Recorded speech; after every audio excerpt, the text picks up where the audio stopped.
राम राम राम राम राम राम राम राम राम नारायण नारायण। ईश्वर और जीव के विषय में दो तरह का वर्णन है। ईश्वर समुद्र है और जीव उसकी तरंग है, अर्थात तरंग समुद्र की है।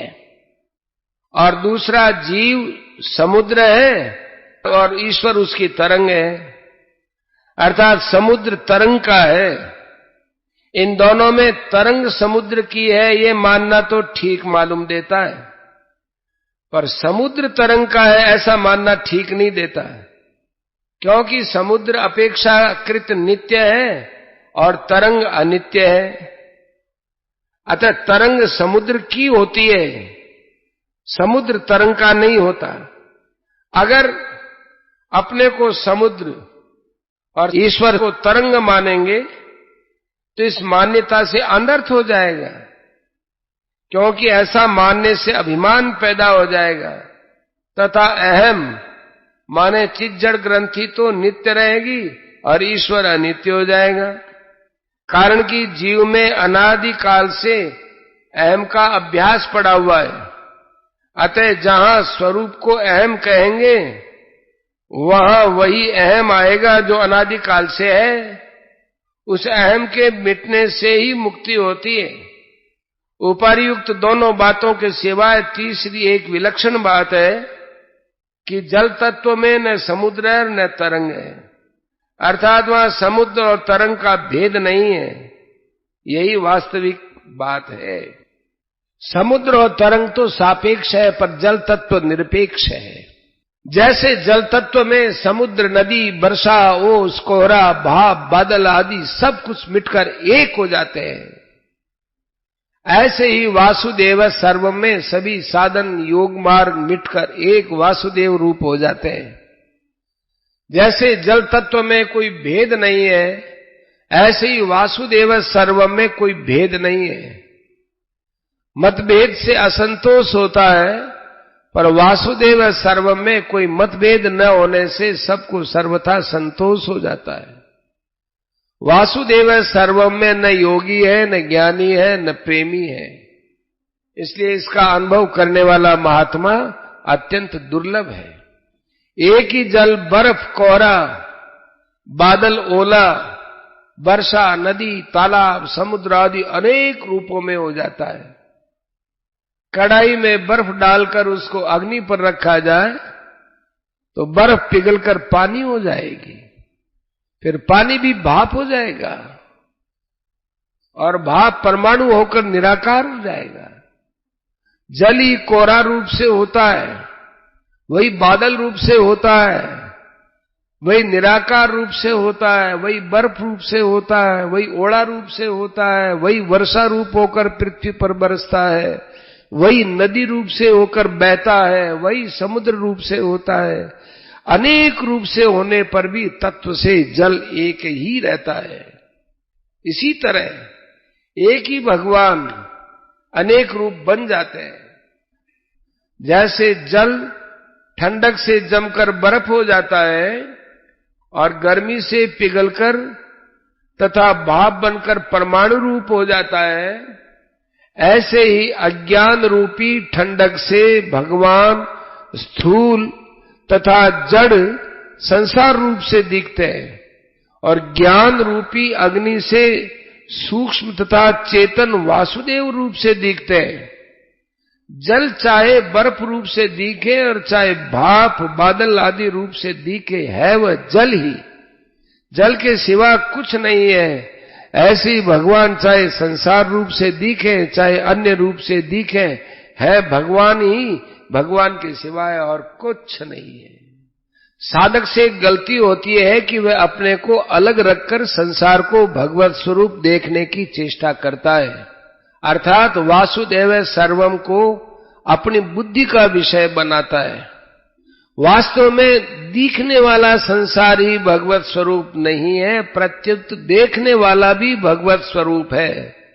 सकल मिदमहं च वासुदेव, विष्णु पुराण 3 स्कंद 7वां अध्याय 32वां श्लोक।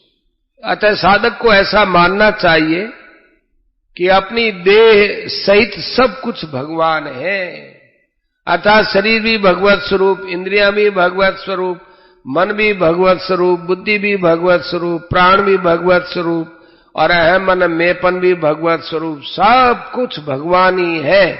इसको मानने के लिए साधक को बुद्धि से जोर नहीं लगाना चाहिए, प्रत्युत सहजता में ऐसा है, ऐसा स्वीकार करना चाहिए। सर्वं ब्रह्मात्मकं तस्य विद्यया आत्ममनीषया परिपश्यन् उपरमेत सर्वतो मुक्त संशय है। श्रीमद् भागवत एकादश स्कंद 29वां अध्याय 18वां श्लोक।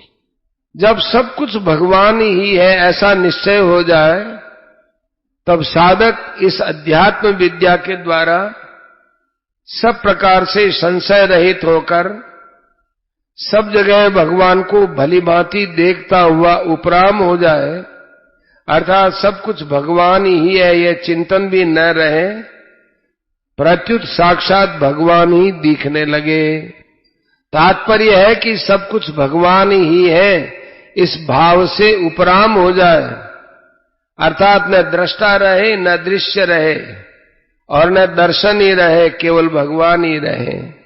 वासुदेव सर्वम का अनुभव अनेक दृष्टियों से हो सकता है।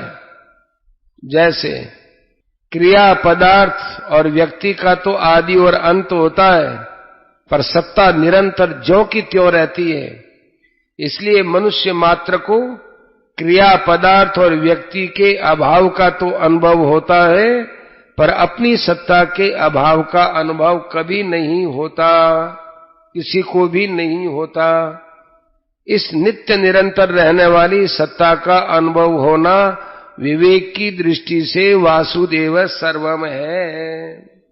दूसरा, सृष्टि से पहले भी भगवान थे, पीछे भी भगवान रहेंगे, बीच में भी भगवान के सिवाय दूसरा कैसे आ सकता है? इस युक्ति की दृष्टि से वासुदेव सर्वम है।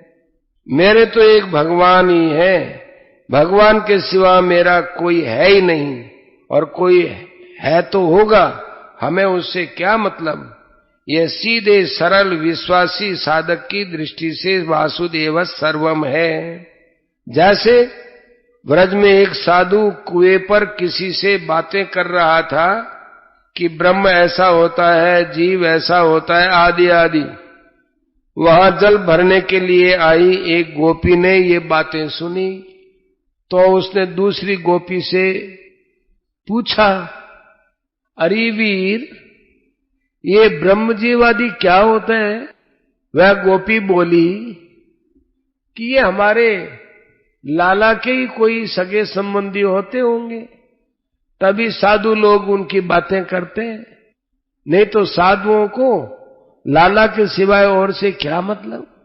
चौथा, जिसके भीतर भगवत तत्व को जानने की व्याकुलता है, दिन में भूख नहीं लगती, रात में नींद नहीं आती, वह किसी संत से सुनकर अथवा पुस्तक में पढ़कर दृढ़ता पूर्वक मान लेता है कि सब कुछ भगवान है।